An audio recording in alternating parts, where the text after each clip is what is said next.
start. But where there is difficulty in applying it to an individual holder or a cultivator, there it should not be hastened and its application should be delayed. This is my humble suggestion. Now, as far as the problem of agricultural production is concerned, India still needs vast irrigation facilities. India's agricultural population gets only 16 to 17% of irrigation. In some of the states which are industrially developed, like Bombay, we have got only 6% irrigation, and the target aimed at at the end of the second 5 year plan was only 8%. Such is our overall dependence of agricultural production on monsoon, and this clearly shows that agriculture is still a gamble in the hands of nature. When such is the case, when production is uncertain, how far is it desirable to apply the minimum wages act in agricultural sector where the dependence on the monsoon is not relieved adequately and where irrigation facilities are not on an adequate scale? I leave the matter to the government to judge. When there is intensive cultivation, there the individual agriculturist is not required to adjust his relations with the laborer.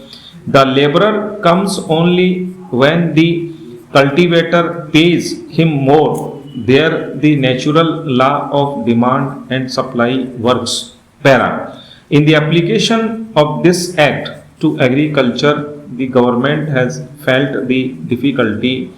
They could not implement that desire. They could not devise the machinery which could take up the work of applying the law to the agricultural labor. That difficulty will not in any way be lessened or mitigated even if the period is expanded up to December. So, my suggestion in this behalf is that serious thought should be given and the question should be examined thoroughly by weighing the pros and cons of the matter and seeing how Indian agriculture still depends upon the individual cultivators and how the individual cultivator will face the difficulty that will have to be realized. And if somebody wants to upset our economy and if somebody wants to drive the cultivators against their will to take the collectivization, then the matter is different. Even to this day, cooperative farming still remains a dream.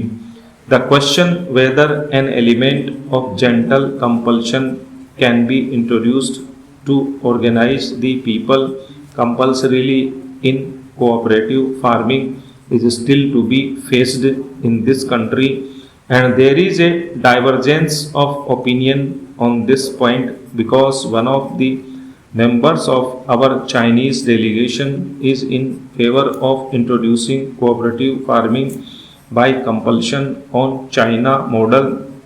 Even compulsory cooperative farming is not going to be a successful method of agriculture in this country, much less collectivization where individual ownership is lost. We are not certainly driving our cultivators to collective farming by force.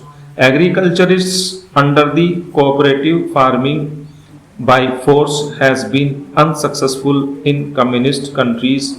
There they have driven out the petty landlords or their land taken over much against their will or their desire to take the collective farming para. Mr. Deputy Chairman, sir, as the Honorable Minister has said, this is a very simple bill and the House should have no difficulty in passing it.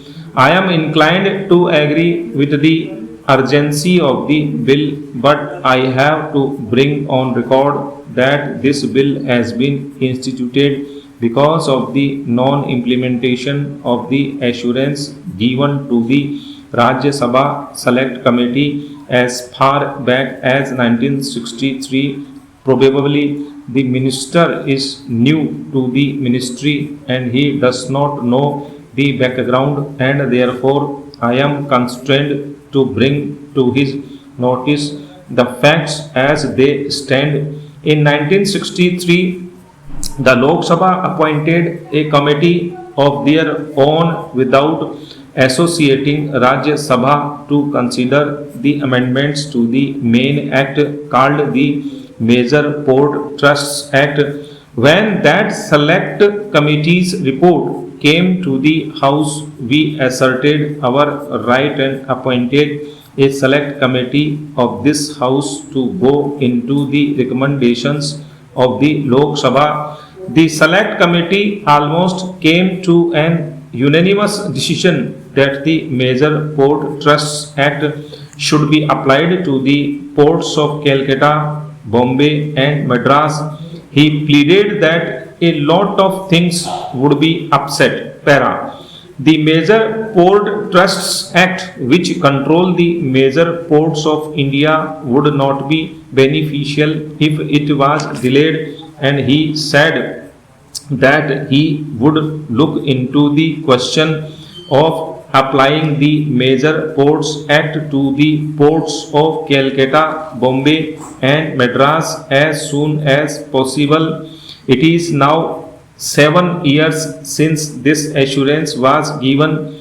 Had this assurance been implemented, the occasion would not have arisen for the minister to bring forward this bill today.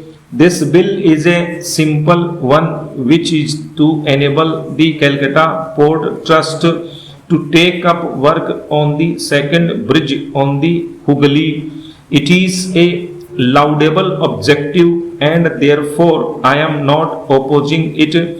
What I want to bring to the notice of the minister is that he must rescue from the cold storage of this ministry the assurance which was given to the Rajya Sabha and move in the matter of unifying the Major Port Trusts Act and bring the Bombay, Calcutta and Madras ports also within the jurisdiction of the Major Port Trusts Act. Para. The second point I would like to touch is about the large scale pilferage which goes on in the ports, and I would like to know what steps are being taken in this regard. As the Honorable Minister knows, I introduced a number of amending bills for all the ports and they have been awaiting the report of the Major Port Commission. I wish I had applied